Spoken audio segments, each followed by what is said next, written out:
Images of grief once again coming out of Malaysia. Family and friends mourned loved ones lost when Malaysian Airlines Flight 17 went down in Ukraine. Less than 5 months since the country mourned for the loss of MH17. I'm Ramy Inocencio for Asia Today. The Wall Street Journal's Newley Purnell joins me from the Malaysian capital of Kuala Lumpur right now. Now, Newley, you were at Kuala Lumpur's international airport today. What's the scene there? How are families and friends of the victims being treated?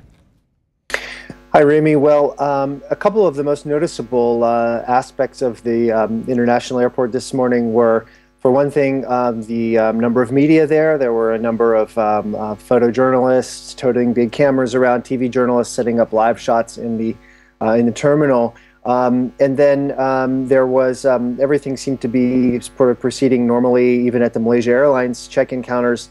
But the airline had set apart a portion of the arrivals hall for family members of those on board the flight. There were signs up saying this area is for family and friends, and there were media waiting outside to talk to them. So it seemed that the airline has established that zone there. Otherwise, fairly quiet. It's hard to tell what the normal volume of passengers is on it's Friday morning local time. But fairly quiet, and already there was one sign up that the airline authority had put up on one video screen saying prayers for Malaysia Airlines Flight 17. All right. Now, what's the most memorable thing that you remember from your time at the airport? Anyone you spoke to that really sticks in your head?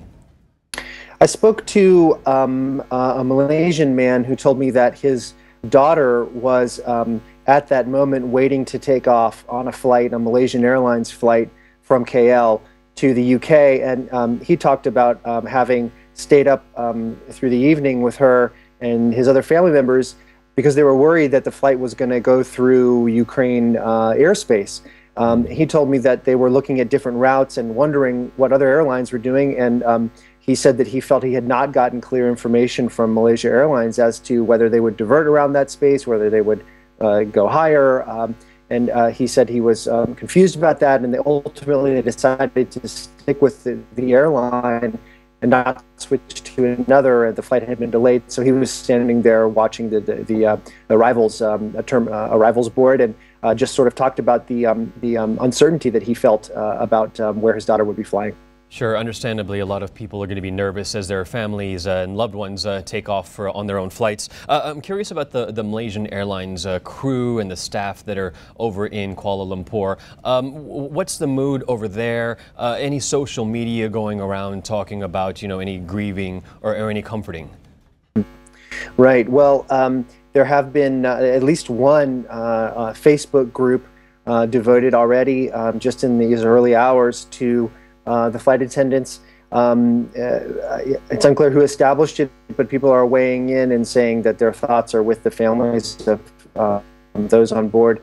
One thing to keep in mind, and this struck me when we did our reporting on Malaysia Airlines Flight 370 and speaking with some flight attendants, is that these people spend so much time together.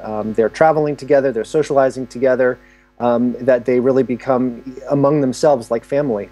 So I remember speaking with some who were saying, of the people who were on board Flight 370, these were like brothers and sisters to us. They spent so much time together. So yes, on Facebook, at least just in these first hours, we're seeing some people expressing solidarity and saying that they hope that the family members can find some peace.